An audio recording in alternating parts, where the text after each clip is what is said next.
আমি আসলে অবসর সময়ে মানে কাজের ফাঁকে এই বাগান করাটা খুব পছন্দনীয়।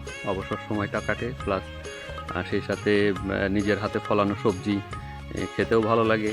আবার মানে বন্ধু-বান্ধব যারা আছে এখানে সবাইকে দিয়েও মজা পাই। প্রতি বছরই বাসার পিছনের জায়গাটায় সবজি চাষ করি। বিভিন্ন রকম ধরনের পুঁই শাক, লাল শাক, তারপরে লাউ। গত বছর যেমন অনেক লাউ হইছে আমার। আমি আমার প্রতিবেশী বন্ধু-বান্ধব যারা আছে সবাইকে দিছি। আমি নিজে খাইছি।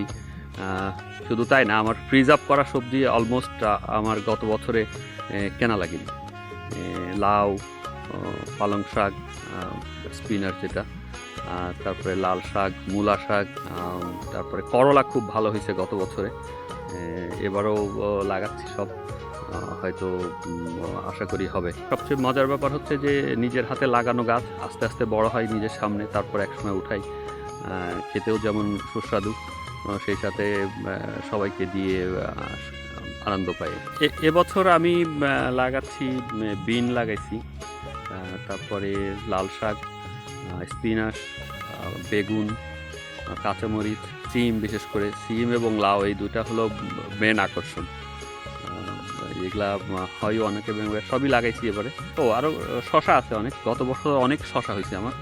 শশা, করলা গতবার মানে এত হয়েছে যে আমি মানে খেয়ে সবাইকে দিয়ে শেষ করতে পারিনি। যাই হোক, এবারও আশা করতেছি যে হবে ভালো। তারপর এবার ওয়েদারটা গতবারের তুলনায় মনে হচ্ছে ঠান্ডাটা এখনও, জুন মাস কিন্তু এখনও ওয়েদার ঠান্ডা না। এখানে অসুবিধার তেমন কিছু নেই।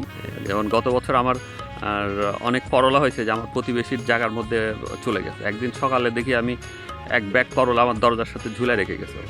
বলে যে ও জানে না যে এটা কি করতে হয়, ও জানে যে এটা আমার গাছের, এই জন্য ও পুরো ব্যাগ ভর্তি করে সকালে আর আমাকে দরজায় নক করেনি, কিন্তু দরজার সাথে ঝুলে রেখে গেছে। সকালে আমি দরজা খুলে এত করলা দেখে আমি অবাক, এত করলা খেয়ে দিয়ে গেল, আমার বাসায় এত করলা, অথচ দরজার সামনে কে রেখে গেল। পরে ও আমাকে বলতেছে যে দেখো আমি আমার এইদিকে চলে আসছিল, অনেক বড় হয়েছে, তো ভাবলো যে উঠাই তোমাকে দিয়ে গেছে। এবার সে বলছে যে করলা কী করে খেতে হয় এইটা ওকে দেখাইতে হবে। তা আমি ওকে বলছি যে এবার হলে আমি তোমাকে কী করে করলা কুক করতে হয় দেখাই দেবো। এগুলো মজা লাগে আর কি করতে। আর এখানে এমনি সবই পাওয়া যায়। হয়তো অনেকে হয়তো চিন্তা করতে পারে যে এই দেশে আমাদের দেশি শাকসবজি চাষ করতে সব কিছু পাওয়া যাবে কি না।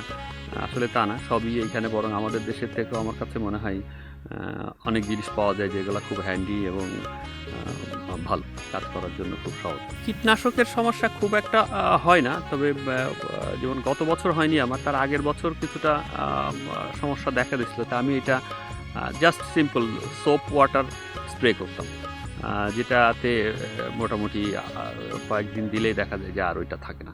ওইটা নর্মালি অন্য কোনো পেস্টিসাইড ইউজ করিনি, জাস্ট সোপ ওয়াটার। পানিতে আপনারা হ্যান্ড সোপ ইউজ করেন, এটা গোলায় স্প্রে করে দিলেই এগুলা চলে যায়। ধন্যবাদ নন্দন টিভিকে যে আমার বাসার ব্যাকইয়ার্ডে এসে দেখার জন্য। আমি আশা করব যে গাছগুলো আরও যখন বড় হবে, সবজি যখন হবে, তখন হয়তো আবারও আসবেন, দেখে যাবেন, সবজিও নিয়ে যাবেন। ভালো থাকবেন আপনারা, আবার কথা হবে। ধন্যবাদ। দর্শক, এতক্ষণ বাংলাদেশের বিভিন্ন শাকসবজি দেখে নিশ্চয়ই আপনারা খুব উৎসাহ বোধ করছেন এবং আপনারাও এই সব চাষ করতে এগিয়ে আসবেন। লন্ডন টেলিভিশনের পক্ষ থেকে, প্রবাসী চাষের পক্ষ থেকে আপনার ধন্যবাদ এতক্ষণ আমাদের সাথে থাকার জন্য।